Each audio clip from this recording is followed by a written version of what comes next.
Hello and welcome to Fist of Firsts, the podcast where I try and find out what makes the funny people who make us laugh tick. I'm Tim Reed, I'm a TV sitcom writer, and I'll be asking some of our finest comedians and comedy writers a bunch of first-time questions to uncover the pivotal moments in their lives, careers, and their creative process. I want to find out how the people who think differently think, so that we can all learn from the method behind their madness and be more creative. In this episode, I chat to comedian Scott Bennett. You might know Scott from his recent turn on the Royal Variety performance, where his bit on camping was so funny King Charles nearly royal weed himself. But he's been a big noise for over 10 years now, since his debut tour, About a Roy, was nominated for the highly acclaimed Amused Moose Comedy Award and was selected as one of the top 10 comedy shows at the Edinburgh Fringe in 2015. In lockdown, he kept himself busy with his viral hit Stand Up From the Shed, and that has since morphed into the podcast he makes with Gemma, his wife, Brew with the Bennetts. What I love about this episode is that Scott is so clearly a proper comedy nerd, like a real fan of comedy in all its forms, and that's genuinely infectious. Enjoy. Scott Bennett, how are you? I'm really good, thanks, Tim. How are you? Yeah, I'm good, thank you. I'll say that. It's a complete lie, actually. I'm awful. I've got this horrible chest infection that's going round. Yeah. And now there's no escaping that it's going round now, is it? With social media, you can see... Like I saw Paddy McGuinness, who doesn't live a million miles from here. He put a thing on last night. He'd just done his first jog. And he said, this is my first for about 3 weeks. I've had this horrible chest thing that's going round. And I thought, it is a horrible chest thing that's going round. It's not just me. Yeah, it's like we're tracking virologists now. Yeah. That's what social media is. Have you got it? It's coming. It's coming. They've locked down in Rome. Yeah. It's on its way. It's on its way, yeah. I know what you mean. I feel like I've been battling something for ages, and no one believes you after a while. No. I think no one believes you when you think, I still don't feel right. They're like, get up. Shut up. It's 6 months now. And we've been robbed of doing it. You should be able to do a little test, and then you've got proof. Yeah. You've got, look, 2 fucking lines. Yeah. I'm not making it up. That was the best thing about COVID, wasn't it? You had proof that you had symptoms. Yeah, I think it was the greatest excuse for getting out of stuff you didn't want to do. Yeah. I always felt like, I got a 40th coming or a wedding, and you think, you start early. A bit of a sniffle, I want to be there, but I love it. But then I've got young kids who go out there collecting disease, so it's pointless. Yeah, they're just going out there. They're the foot soldiers of viruses, though. Yeah. So they're still at the kind of wiping the nose on their arm kind of age. Well, my youngest is 9, but she tends to just accumulate it like a sponge. And then, like, one of them, she was at a party, and either side of where she was sat at the table, both kids went down with a vomit virus. And you're just like, she's in the middle. We've got it. She's in Sniper's Alley in the middle. Boxed in. Yeah, there's no escape. Might as well be licking handrails outside the walking centres. Oh, no. But you look like in a pretty safe space there. That's like a little home sound booth thing. Yeah, I'm in my shed. I'm down the bottom of the garden. I think this is everyone's destiny at some point. It's also everyone's dream. Look at it. Yeah, it's lovely. So you've got like the Jaws poster. You've got a little bit of light coming in, just enough, but not too much. Yeah, and it's soundproofing, which everyone says that is to do podcasts. It's not for any... So you say I'm soundproofing in a chipboard tomb, people are like, what are you really doing in there, mate? People go in and don't always leave. Yeah. It's got 4 locks, Is that the kind of creative den? Is that where you go to kind of, as well as pods, obviously, that we're doing, but is the thinking and making up stuff, and does that all happen in there? Yeah, well, you can see I've got whiteboards behind me, and I put whiteboards up because it feels productive. Yeah. Yet to do anything with them. Oh, you've scribbled on it? Yeah, I write occasionally bits on there, get something done, just all the way across it. But this was actually, when I gave up my job, it was my wife's idea. So I think it works in 2 ways. I thought it was a gift, and it's lovely, and it's a great place to write. But now I actually think she's kennelled me. Yeah. I feel like I'm like the family dog. You are literally in the doghouse. I am, and I accept. I pay the mortgage with her, 50-50, and I've accepted a tiny little room. And I'm thinking, hang on a minute. How's this happened? Oh, she knows what she's doing, doesn't she? Smart. So I'm here, and to be honest, it is good because I get stuff done in here. You don't get stuff done in the house. You don't. You do need a place, I think, to escape to. I definitely do. And we'll get onto that. But you just mentioned you kind of when you gave up your job, because if we go back to when you got into comedy, you were quite. I say quite late into it. I mean, you were a lot sooner than me. I was mid-40s by the time I'd written a sitcom. Yeah. So you were, 31 before before a gig or before a professional gig? Before a gig, 31. Yeah, and the thing was I'd loved comedy for years. I suppose it might be the same as you. I was obsessed with it. Yeah. I'd go and see stand-up, I'd watch sitcoms. And for me, it was like, a lot of people like music, and I like music, but for me, it was always comedy, the rhythm of comedy. And for years, I'd been like, that's never an option. I'm never going to make any money out of it. I'm from a family that's never done anything creative. And I thought, you've just got to get a job and, you can still enjoy comedy. And it sort of blindsided me a little bit. I got to 31 and I thought, why can't I just do stand-up? Why not? And what was the job? What was the job before? Oh, I was a product designer. Yeah, really? So I had I went to uni, got a degree and proper career. And and then the week I quit my job, I was offered the role as a director. So it was a real... Wow. Yeah, a real sort of like, which way do you go, Yeah, that is like the stars kind of aligning and going, okay, you're going to make a decision. We're not going to make it an easy one. Yeah. You need to commit. You need to be giving something big up. Yeah, and it's a really weird thing. People always say, how do you do it? And I think what you have to do is persuade your wife to take on more hours. Yeah, that's the calculated leap. Yeah, but she was brilliant. And it's paid off, but it goes against everything. My risk-averse personality. Really, I'm still shocked it's happened. If I'm being totally honest with you, I'm still processing it. So how long ago was that? 2017 when I quit. So 2017, so it's nearly 10 years ago. Yeah. So It was 2017, end October 2017, and I remember because I was offered, like with comedy, and you'll know this, is you're offered opportunities, and you're like, if I'm working, I'm stuck here. And you can get to a certain point with comedy, but you hit a ceiling, and then you go like, I didn't want to let the guy down I was working for. He had a small business that he built up. And for that, I used to keep them separate, like they were, like it was a mistress. I never talked about it at work. I never advertised it. It was almost like, but then as he's talking to me and going, we've got to go to France to do this project, I'm thinking, I can't, I've got a gig in Hull. Yeah. And I'm thinking, that's wrong. You shouldn't be thinking like that. So even at that point, he didn't know you were doing gigs? He knew it, but I played it down. I really played it down. I really undersold it. And at that point, I was doing like the Glee and the Comedy Store. And so how long since your first little tiny gig was that then? How long had you been doing the circuit?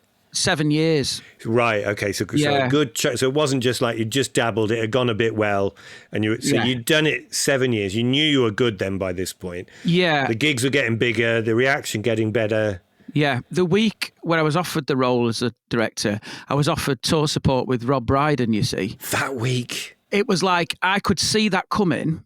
And thinking, I can't work and do that. No. And then I sort of said to Gemma, I said to my wife, I was like, I don't know what to do here because this could be everything or this could be nothing. Yeah. But that I should have asked for a sabbatical, but I just felt like it had got to the point where I had to commit. Yeah. I think you get to the point, and bizarrely, it was Justin Morehouse who said to me, and I remember him saying, look, you reach a point where you're either a comedian or you're not. Yeah. And I thought, he's right. You do reach that point. It is about that point where you define yourself differently. And if you do define yourself then the decision becomes easy, doesn't it? A comedian doesn't take the director job. A comedian goes on tour supporting Rob Brydon. I must admit the fallout from it caught me a bit unawares, though. The sort of the guilt and the... Oh, really? Yeah, and I sort of ended up having to see someone because I was like, all that was happening was I wanted reassurance that it was going to work. And you don't get that. Yeah. And I've had to square that. And what do you mean by that? So the reassurance it was going to work. So not just the feedback from an audience. No. Some sort of confirmation and affirmation that you'd made the right decision. Yeah. So sort of financially and, security-wise, I had, a young baby. And you're like, have I basically, because people always used to say, oh, it's brave doing comedy. I said, it's not. It's brave to let someone you love do comedy. That's the real bravery. Yeah. So I made that call, but then afterwards, it took about 3 or 4 months to accept it. Really strange. It is. And that 3 or 4 months, were you on tour at that time? No, I mean, I was committed to the tour, but it hadn't started. Sorry, I was doing the support at that point. Yeah. But it was like 20 odd dates, and then afterwards I was back in the clubs. But afterwards, it was that sort of thing of, was that it? Should I go and get another job? Should I give up now? And it's that thing of like, do you stick with it? And then I never really looked back. It sort of escalated then, and things got better. Looking back then, so from the first gig through to that moment, so 7 years later, where you had to make the decision to go, right, I'm all in. Yeah. What were the staging posts of that kind of thing? I think people who there's a lot of people listen to this that kind of attempted to dip their toe, and some that have and have just started. There can't have been just a straight line up, from first gig went okay, everything's smooth, nothing much happened, but 7 years on, Rob Brydon's offering you the support gig. What were the stages along there where you thought, oh, this is becoming more than just a dabble? I think it was that the first year you sort of, you finding your voice and who you are, and, how your material meshes with your attitude. And I'd always been able to, what surprised me was how quickly I was able to sell the stuff. Yeah. And I think that is purely because I was watching a lot of comedy. So I was sort of mimicking the rhythms of a comedian that knew what he was on about. That's really interesting. Whereas I look back now and go, the material wasn't good enough. It wasn't authentic enough, wasn't funny enough, but you sold it so well. And I felt like that helped the speed, because I went from a year of doing pretty much open spots, 6 months, and then I started getting 50 quid here, 50 quid here. And it only took about 2 years really to get into places, because I felt like it was just the ability to, the audience sometimes, they look at you, it's confidence, really. Yeah. And they go, oh, God, he sounds like he's in control. Whereas I'd worked with comedians at the store. I remember my first 10 spot at the store was in between Jeff Iniston and Tom Stade. Right? And then I'm watching them going, no, I'm so far off. They're so fully rounded. But you sort of, I think I got through on mimicking for the first year. And then when the writing started and it came together a little bit, I thought, God, I might actually be able to do this. And it's that self-belief, I think, that you get. Yeah. And that's funny that you say that, the mimicking. And by that, because you mentioned rhythm and the musicality of it, is that what you mean by the mimicking the kind of the sound and performance and flow?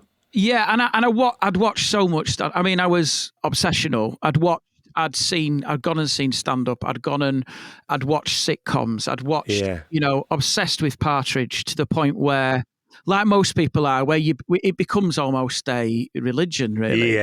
And I could see from that, you're watching and you're going, oh, that's the setup, that's the misdirection, that's the punchline, that's the...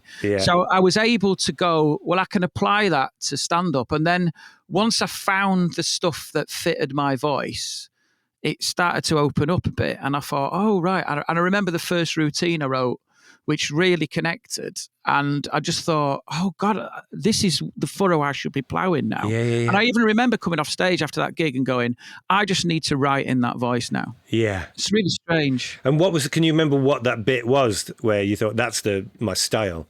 Yeah, I still do a version of it in my club set. It was about my children lying about their ages when we go places. I know. Full price. And I remember... free when we go to the swimming bath. And I remember doing that joke and such a big reaction. And I thought, oh, I think I've written my first bit of gold. And then you go like, right. And then I just focused on that vein of it, but... So until then, mimicking the sound and the rhythm and the voice and the flow and the music of it, what was the content? It was all over the place, really. I mean, there was stuff about school I can't remember. There was stuff about, I tell you, the problem is at the start it felt quite generic. I was making observations. The jokes were good. The observations, the angles were original, but a lot of it felt a bit like anyone could deliver it. And then when I started to bring in a little bit of personality and a little bit of despair and emotion and put myself at the center of the routine, it really unlocked a lot of it. That's so interesting to hear, because one of the things I've written down, one of the things I love about your style and your performance is very much the musicality and rhythm of it. I think you've got something really clever and special nailed. And I was likening it to, and I don't know if you did this on purpose when you talk about mimicking others, but there's a lot of Billy Connolly in the kind of that almost bemused self-anger. Yeah. If you know what I mean, that where you kind of escalate in your voice and you go, and I can't believe it, and it's suddenly it's like, wow, it's a very Connolly music. Yeah. To you, not in the content, that's very much all yours, obviously, and I don't know if that was intentional or. No, I mean, it's interesting. What I used to get when I first started was someone says, you sound quite traditional, almost like there's a nostalgic music hall, but the material's modern. And I thought, well, I think sometimes as a comedian, you set off and think, I want to be this comic. Yeah. And you don't realise you don't have that much control over it. I think I realised that if I am me, so I'm pretty much the same off stage as I am on stage. It's a little bit exaggerated, but that transition, the smoother I got that transition, the funnier things got. Yeah. It's almost like there's routines in my new tour that I'm starting where I always now the rule is I put myself in it. What's my viewpoint? What makes this different? What have I seen? But how did I process it? And once you do that, there is a lot of bemusement. There's a lot of frustration, but there's a lot of I'm sort of opening the fact that how have I got this far, really, with, the incompetence really is quite astounding in many ways. So I think it wasn't intentional, but I get that a lot. I do get the traditional sound and rhythm, Going back further then, that first gig. So we talked a bit about that crossroads when you had the big choice whether to go and support Rob Brydon. I'll get onto that actually, because you supported some amazing big names before, and now you're doing obviously your own tours, of which Stuff I think starts in a couple of weeks. Yeah, March I should know this really. March the 14th. 14th. Yeah. So I've got a final sort of warm up tonight. You ready? Do you know what? I am ready. It's weird because I think it's nice to stay a bit loose as well with a tour. Yes. I think because I'm going to be on tour for a year, it's going to change, it's going to grow. But I'm excited. There's nothing better really, doing your own audiences. I mean, it's what... They've all come for you. Apart from the ones that have been dragged along. Yeah. So what intrigues me though, you're talking about, leaving enough room for God to come in is kind of the phrase I've often heard, where you don't overwrite things. It's for the writing as well as performing. You leave some room for the magic in the moment on the night, and for it to evolve. But as someone who's never done any kind of live stand-up, and I know how that works from a writing point of view. You write the script, and you definitely that the best stuff is going to happen when you're filming and recording, and you are all in the moment if you got the right cast. But when it's just you and you're live and you're touring something, how does that work? Where, something new happens and it builds in. How does the show evolve? Well, it's an interesting one. I mean, I always start by trying to, when I do crowd work at the start, there's a reason for it. So it looks like I'm getting to know them, but I'm actually finding the characters. So I try and build a unique play, which sounds bigger than it is, but what I mean is I find the begrudging partner, I find the middle class section, I find the younger generation, and they all become part of the routines, you see. So I've had people going, it's like you just made it up, and I'm like, no, I've weaving in the crowd work so it makes the routines feel pointed a bit more, and it took me a while to have the confidence to do that, but because that's when you find wonderful moments, you find those tensions in marriages, or the honesty, or the brutal, something will happen that it'll either enforce or conflict against what you're saying. You can start. It starts to become a bit of a living and breathing thing rather than a rhetorical scripted performance. I mean, obviously you've got the stuff, the stuff works, but there's those little moments of magic where you're like, and I love those moments where. There's a routine I talk about where people get to a certain point, you can't put a film on because it's past the cut-off because you're not going to make it. And what I love is you can leave a little moment of a breathing where you just see people. And I go, you see, the long-term marriages are going, it's over. Why are you suggesting it? And you can feel that connection, and that's why I think you can't overwrite, because that moment is a shared bit of energy that's magical. And if you'd overwritten it, you'd be desperate to get to the next bit, because otherwise the things won't happen and it won't flow. But doing that, is it like, so I'm kind of guessing and putting my world onto yours a bit, so is that like you're creating this, like you say, a play or a world, and you're looking for new or favourite characters that you can use to support your storylines? Yeah, like a casting, basically. Yeah. And you often find what's wonderful about my audiences, which a lot of comics don't have, I have multi-generational. So I'm literally ploughing the same furrow as Bryden, Bishop, Manford. I have had grandma, granddad, son, daughter, grandkids all in a line, and that is like an absolute gold mine for a comedian. I mean, you're like, well, I've got every generation in front of me, and that's why I feel like that's why I've always got a responsibility to hit those buttons for them. And I suppose if part of the act is also using audiences or different groups of the audience or members of the audience as characters, by having that multi-generational, it's like you're a painter with many different paints on your, or colours on your palette, rather than just the one type of audience out there. It gives you more to play with. It does, and it allows you to go further, to do things that are a little bit more varied. Because like the thrust of this show is loosely about consumerism and a lack of connection in society. And it's a very loose theme, but it's about all the sort of battles we have to find out who we are. That's the loose theme. But within that, there's all sorts of moments that are the pressure on relationships, like, you're comparing with other people. And that's a lovely, there's so much in that where you can see audiences members, you can see the dynamic of their relationship. And I feel like it just gives the questions you ask a little bit more originality, And is that kind of that multi-generational appeal, that breadth of appeal as you described it, was that intentional, or is that just something that just suits your style and therefore has happened, or did you set out to kind of go, I'm not going to be too adult, too dirty, too whatever? Yeah, I mean, what happens is, and this has been interesting, is I like the comedy I like. So I've always loved, like, the first proper stand-up I watched Peter Kay's Top of the Tower at Blackpool, and I did come away thinking that was flawless. I don't think I can find any more. And it's the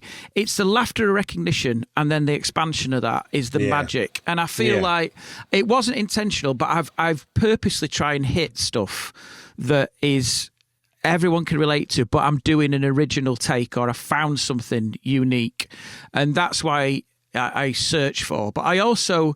Audiences, this is why I think audiences, people always say about, it must be hard, you can't say anything and you're restricted by cancel culture. I think audiences are the judge. It's always been the way. Always. And if it's not funny, they won't laugh. And the other thing is as well is what you find is, and I've noticed this more now, is they have an idea of who you are. So you walk out, they go, this is Scott, is on a play level with us, is one of us. So, for example, I've got a routine about how hot tubs, I feel out of my depth, ironically, because I'm the working class person in a middle class environment, it doesn't sit well with me.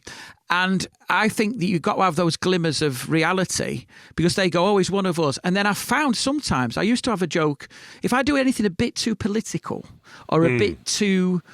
sort of, I don't ever do stuff that's offensive, but if I do stuff that's a little bit sort of, Yeah. they won't let me. I'm on a almost an elastic band with them where they go, well, we'll let him do this, but if it goes a bit like, I don't expect that's you. If I do something that's makes me seem cruel, or they go, and you feel that. Yeah, I was going to say, they don't let you mean or feel like? What happens? So you get a little bit of pushback. Yeah. Or a little bit of like it's almost like they thought they knew you. Yeah. And you've got to tread the line carefully with that, because I don't want to challenge, because that's not what comedy, I don't think comedy should be, but you've got to educate them a little bit or pull them with you, because the stuff that I'm trying to write can sometimes be a bit more, I'm trying to push them in one direction, and they're trying to be thought-provoking. Yeah. So the other show I'm doing, because I'm doing 2 tours this year. The other one's a show about my daughter called Blood Sugar Baby, right? Which is it's just a serious story, but done in a funny way. Yes. It's such a mad story about how she had this rare condition and we cured her. But there's moments in that where there's a real intake of breath, and I'm really enjoying that, because I have to say to them at one point, I go, look, she's fine. Yeah. She's fine. We're all fine. Yeah. Because there's a moment where they go, I don't think I want you to do this. And then I feel like going, but I have to tell you. Yeah. So I think that's what's wonderful. And I've seen it with big stand-ups where you go in a big room where they've gone, that's a bit. Yeah. Where's that come from? You're right. It is fascinating. But I think audiences do really enjoy and appreciate and actually love being taken somewhere that challenges them a little bit within the safety of a stand-up gig, especially if you said it's all fine, we're fine. So they know it's safe for me to feel these things, because I trust Scott to bring me right back again to feel fine and good, and probably way better than I did at the beginning. It is a magical thing, isn't it, when it works right? Yeah, and it's totally trust. It is totally trust and confidence. And you're right that I completely agree that the flip side of that deal, if you like, of trust, is that they won't let you go somewhere they don't want to be. So that whole cancel thing, I'm with you really, that it's always been there, that something stops being funny if people don't want to hear it, or don't like it, or don't agree with you too much of a degree. There's all right being a bit thought-provoking, but they just won't find it funny anymore. It's not cancelling, it's just they won't come. Yeah. And that's always been the case, I think, isn't it? Yeah. And I feel like it's that power balance, and that it's a contract, isn't it? It's a bargain, a deal between you. Yeah. And it's really interesting. And what I've found is the longer I've done this, it's like pinning down sand. You never get it. That's why I think comedy is so dangerous, but so all-consuming, because you never complete it. No, absolutely. Isn't that wonderful? And it's wonderful, but also maddening. Yeah, which is why everybody who works in it, I think, but particularly you lot, the comedians, you're all absolutely bonkers. Well, yeah, because what happens is everything's reset. You can't go on stage and say, I had a great gig last night in Manchester. Yeah, I've done it. They weren't there. Now you're in Doncaster. Prove yourself again. Okay, time for a break. And now your listener challenge. So now, what I'd love is for you to send me a voice note of your first time stories. So just like all previous episodes, I'd really love to hear your first time stories. Anything you've done for the first time in the last week or so, or something that's happened to you for the first time. But instead of emailing in, just send us a voice note, because then we can play out the best ones in the following episodes. Voice notes are easy. Just on my Instagram at timreed69, just send me a DM, hit that microphone thing, and just read out your first time, or tell me your first time story. Or you could just record it and email in to us at fistoffirsts@gmail.com. And it doesn't have to be long, one sentence would do. So it could be something like, for the first time in my life, I'm genuinely scared. We're on the edge of World War III. But on the other hand, I've just booked a canal boat holiday in Warwickshire. So that's all good. Or it could be, I don't know, I've just bought my first ever pair of Crocs. And my kids hate me, but going in and out of the garden has never felt more comfortable. Or maybe you've just had your first grandchild born. They've called it Nevaeh, which is heaven spelt backwards, and I couldn't be happier. That kind of thing. So a voice note for anything you've done for the first time, your first time stories, DM me on Instagram at timreed69, hit the microphone thing, or email it in at fistoffirsts@gmail.com. And we'll play out the best ones on next week's episode. Right, let's get back to Scott. I suppose that's the flip side of, say, Stuff, the tour.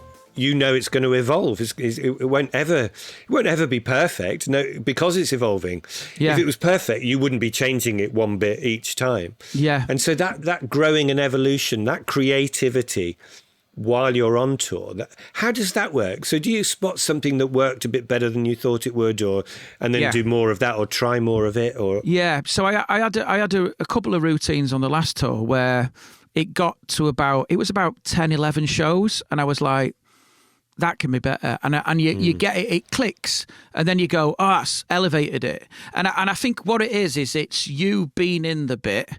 I tell you, there's a fine line, I think, with touring, and this is a long tour, so you can get to the point where the words don't feel exciting, and you don't want to be at that point. You want to be at the point where there's enough potency in the routine that you can have fun with it, and you enjoy it, and you go, I can't wait to do this bit. And I feel like sometimes as I've gone on tour, there's been bits where I'm like, I've lost the connection. So rather than keep doing them, I will rewrite them, or I will put something else in, because I feel like I feel like you've got to have that frisson.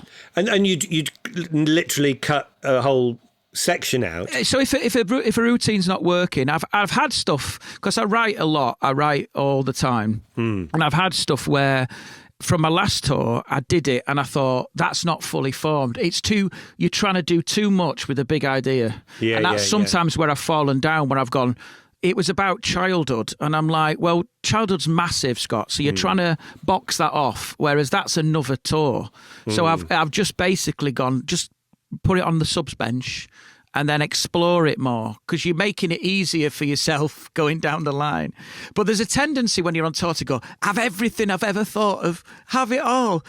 Whereas actually what you should be doing is going, have these thoughts that I enjoy that are fully rounded, and save some stuff, And so the subs bench then, that's for another tour. It's not even, and when you say explore it, that means when you're back in your shed. Yeah. Or back in new material nights, I'll take stuff. And because I'm the two things I'm quite interested in is I look at my two children, and I've got the advantage of the age gaps. One's 15, one's 9, both girls, and I look at the world they're in and how they're trying to navigate it, and it's really fascinating compared to when I was a kid. And I think there's conversations, and there's moments, and there's worries that I'm like, there's so much comedy in it, in that world, and the way their lives are dominated by validation, and it's a really good starting point. And I'm like, you can't sum that up in 3 minutes. No. So, but once you've got that starting point, then what do you do with it? I'm looking at your whiteboards and around it. Well, what I tend to do is, and I think as you get better at comedy, you can get there quicker. I'll have an idea, so I'll put the premise out there. And what I've found is, if the premise gets a little hook or a giggle, I'm like, right, you're on that. Yeah. Then I'll put across my view, a point, if you like, and I'll have the beats of what I think is funny. Yeah. And then I'll take it to a new material night and say the bit is 6 minutes. Yeah. I'll do all 6 minutes until it's wrung out. And then I'll listen to it back and I'll go, you need to come out earlier. And it's just pairing it like you're shaping a tree. It's like sculpting, isn't it? Because what you find is you'll go out and you'll say something and they won't laugh at the point you think they're going to laugh. They'll laugh at something else and you go, oh right.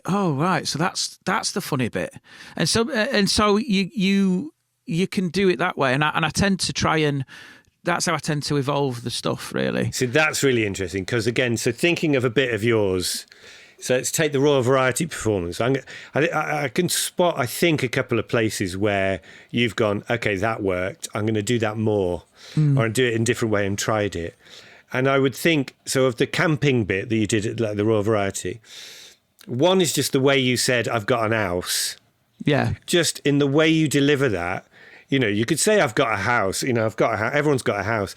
But the flow, the tone and the music of the way you said it, I'm guessing one time got a really big laugh the way you said it in a certain way, and you just went, right, I'm gonna do that more like that. Yeah, and then the zips bit. Zips was the other bit, yeah. And this is Proves bit in a weird way. That was I tried it once, and it got a big laugh. And then I thought, there's more in this. And then the way the different, the slower zips and the orchestra of Angry Zips line was the line. Oh, and, it's beautiful. And then I thought, you've got the slow people doing it in installments. Yeah. Because loads of comics, this is the other thing about what I'm doing, which is every comic has hit every bit of observation. You're not going to find, it's really hard to find stuff no one's seen, but your angle on it, the zip bit was a bit where I thought, no one's done that. Yeah. And I know that. And it was the musicality of it, and it was interesting because on the Royal Variety, they did chop it down quite substantially. Did they? Because there's bits where I sort of said, the only time you'll encounter a zip longer than that is when you're getting in your own body bag, which is that sort of. And there's loads of little moments like that. And then in the tour show, that camping bit's like 9 minutes. There's loads of different angles. But that in a way was an example of finding an angle that no one's done, and the musicality of it, and you find it gets funnier. The slower you're doing it, gets funnier and funnier. And it's exactly that. Right back at the beginning of this chat, when you talked about finding the music and the tone and the flow, I already knew I was going to refer back to that when we got to the zips, because it's not just that you did a zip sound and the recognition of the truth of that everyone will go, oh my God, 3 o'clock in the morning, all the middle-aged men going out for a wee, the zips. But it's you compose and perform an orchestra of zips in the sound, but in a way that can only have come, I think, in seeing which bits are funny. You can't write that down and go, I know this is the perfect song of zips to be funny.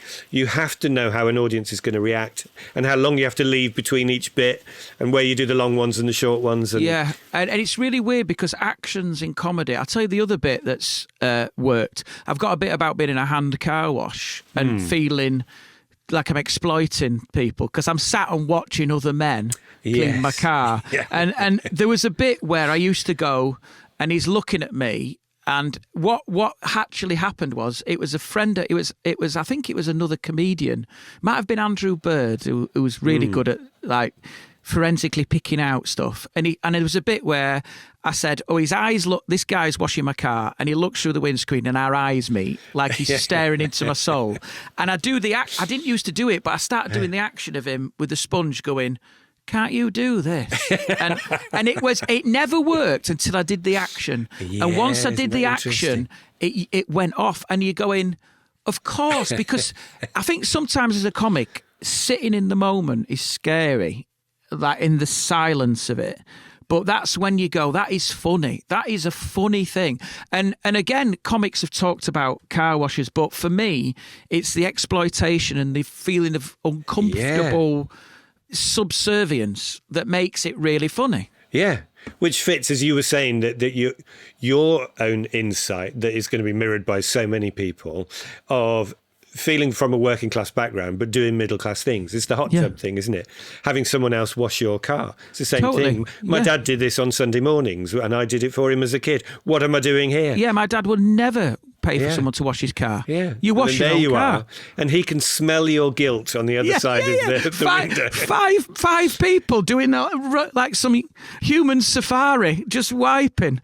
The shock of me as a grown man not being able to do it. But there's also something I'm not sure every comic could deliver that in the way you do, because you have almost that self-aware sadness in your eyes as you say it, as you deliver it. It's like we know you're feeling that. Do you know what I mean? I tell you what that's come from. That has come from watching loads of comedy. Yeah. And me and Gemma, my wife, met over an Alan Partridge chat.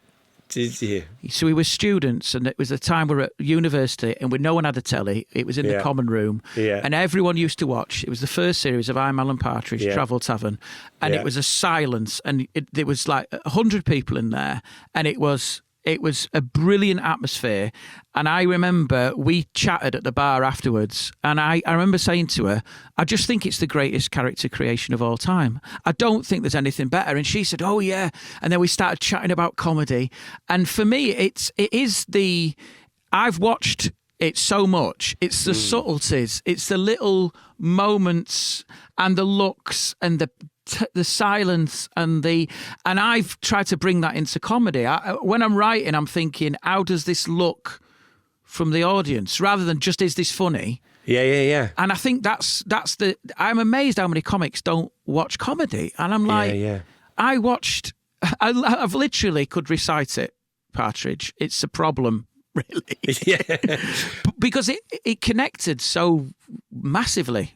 You're right. The genius of a character like that is that character can then go on forever because it's such a beautifully built character. It is. They effectively created a living and breathing person, and that's when you go like, there's not many times that happens in comedy. There aren't over the 50, 60 years of traditional sitcom. There are very few. Yeah, the vulnerability. You actually start rooting for him in certain places. When he got his series back, you sort of there's a moment where you're rooting for him, and then you feel like going, this is a fake person. It's a character, I know, but we've lived and believed him. I'm invested in it. Yeah, well, right from when you met your wife. I mean, here's a really wild story. This is incredible. So when I started comedy, the week of my first gig, Rob Brydon was on in Nottingham. I'd done about 3 gigs. He was on at the Royal Centre, 2009. Hal Cruttenden opened for him. I remember it was a really good night. I didn't know this, but Gemma had bought me his autobiography, and I've got it behind me here. And she'd gone along in the day to Waterstones and got it signed. Oh, I've got it here. I can show you it here. Look. Yeah. So this is the autobiography. Yes. So he signed it here on that side, and it says to Scott, "Good luck with the stand-up." Yeah. Rob Brydon, right? And so I basically, how many years later? 2017. I go along when I'm on tour, and he fills in the other side. Wow, amazing! And this is when you're now supporting him. Yeah. So I take this book along, and I said, "Oh, my wife, this is where," and it says, "I signed this on the week of your first gig, and now you're supporting me, and frankly, getting too many laughs. Isn't that at amazing? This rate? I'll be supporting you, the circle of life. Oh, isn't that lovely? And you go like, that's why the sort of those moments you go, it's comedy. And so right back at the beginning of this, you said there's a moment where you have to decide, am I a comedian or am I not a comedian? That book with the signing on both sides, that must be, and you were saying as well that you never get the proof. Well, maybe that's the proof. Yeah, and I think it did give you that, because the danger is, and you're in the same industry, the validation is dangerous. It's really, because this industry doesn't really care about your health. The difference where you're better off than me to some degree, and there's been loads of examples the other way around. I'm not saying one or the other, but you'll get some validation tonight. For a sitcom writer, it can take 3, 4, 5 years. Yeah. On the bit that if I wrote something today, it could be 4 or 5 years until I get any audience validation. I could get some professionals going, that's all right.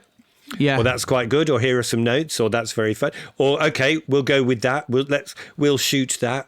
But they don't laugh while they're saying it. Yeah. The laughter only comes when you see an audience or, get feedback from an audience going, I loved it. Yeah, but also, I mean, there's not many, that's why I love stand-up. Where else can you write something and take it on stage and get an instant verdict?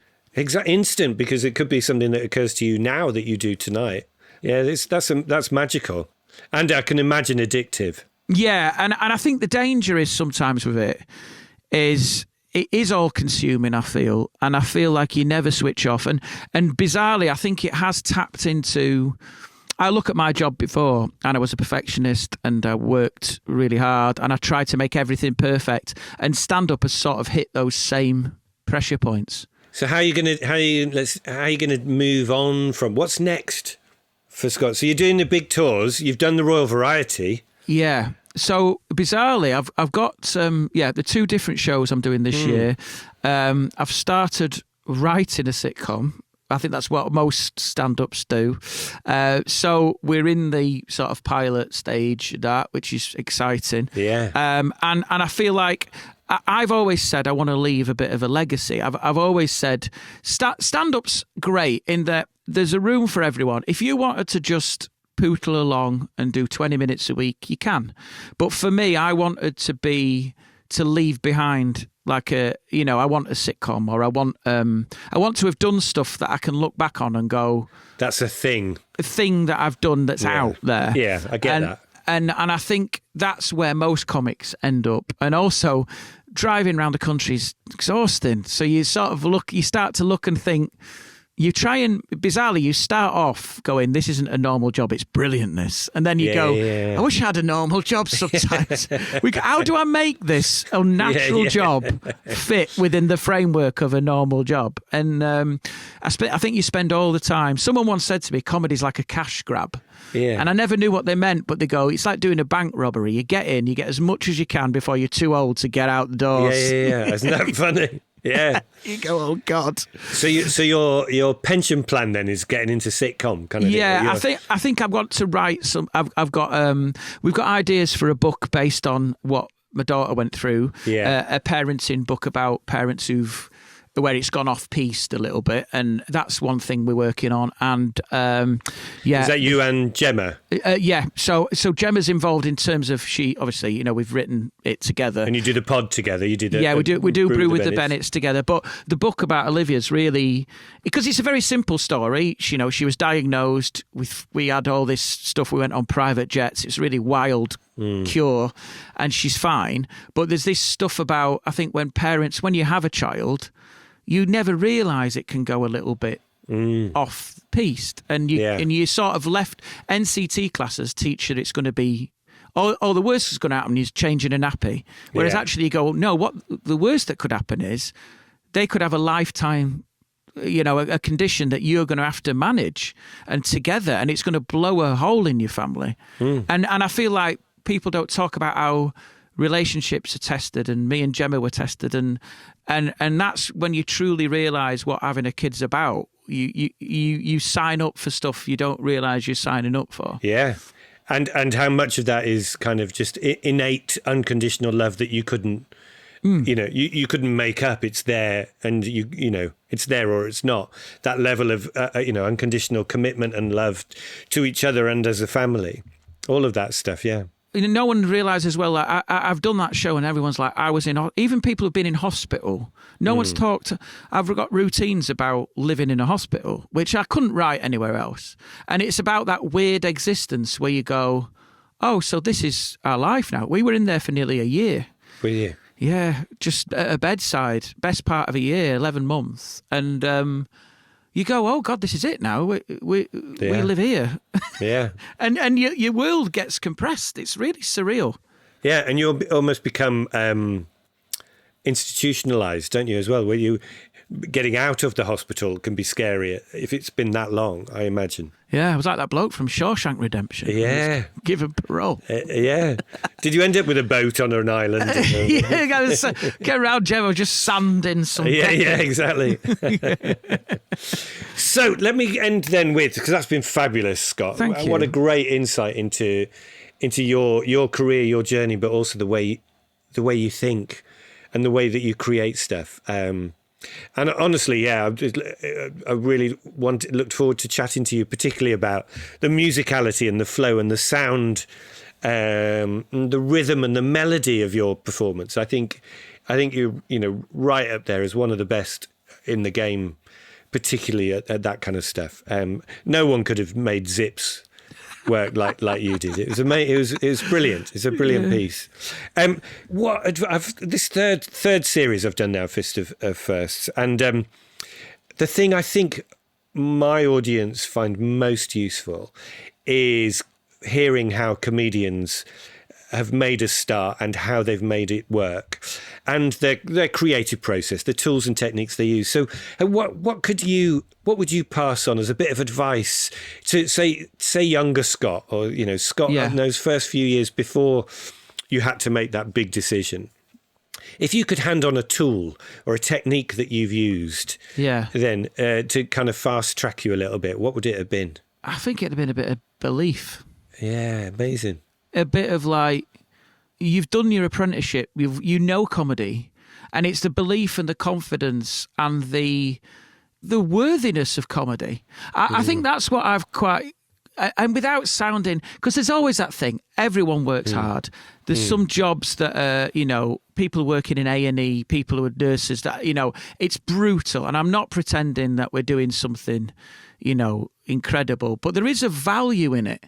And I used to go, and I think it's the restrictions of your working class background in a way, where you go, you're not worthy of doing it. And whereas actually what you go is, no, there is a voice that's needed, and there's a real power in comedy. Like I see people who come up and go, I've had a really shit week and that was great. And you go, of course, that's why I watched Partridge. That's why I'm just doing what I used to love, which is... the little bit of escapism. And I feel like the value of comedy, particularly now with the world it is a real... It should never be underestimated, I think. And I think when they cut funding for the arts and when they write it off, you go, the court jester's one of the oldest professions ever. For a reason. For a reason, because life needs those moments of, joy to be sprinkled amongst the misery.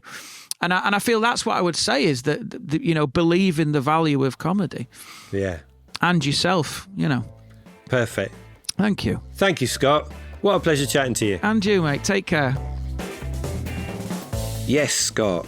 Never underestimate the value and importance of comedy. We have to laugh, now more than ever. And that's why I love making this podcast. Picking the brains of people who do make us laugh, so hopefully more people can follow in their footsteps. So, some valuable lessons from a man at the top of his game. Scott said, don't expect to find an observation that nobody has ever noticed before, but you can find your angle on it. I love that. We do often try to be too perfect. And nothing kills creativity more than a fear of getting it wrong or of not being good or original enough.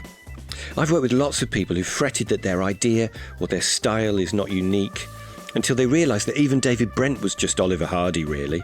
That exasperated look to camera, the twiddling with the tie, but done in a brand new way, his own angle on it. What's the saying? Artists don't copy, they steal. I love that. And I loved Scott's expression, a subs bench of ideas. The idea might have needed to go back on the subs bench. Some ideas just don't have a perfect role in the starting lineup yet, but don't bin them off. Stick them on the subs bench, their day will come. And he talked about his early days of just mimicking the comic and mirroring the sound and rhythm of comedians that he loved, almost like a fake it till you make it, I guess. But that's a great way of training yourself. You kind of try on the outfit, see if it fits, break it in until it feels natural. Lovely stuff. If that whetted your appetite for more Scott, you can get tickets for both his current shows, Stuff and Blood Sugar Baby, on his website, scottbennettcomedy.co.uk. If you enjoyed this episode, don't forget to subscribe so you never miss a new one. And I include loads of the brilliant tools and tips from across the Fist of Firsts catalogue in my Fist of Funny comedy writing courses. More details on my website, timreed.co. Or you can follow me on socials at timreed69, or just subscribe to my email newsletter for news on all things Fist of Firsts and Fist of Funny. See you next time. Thanks for listening.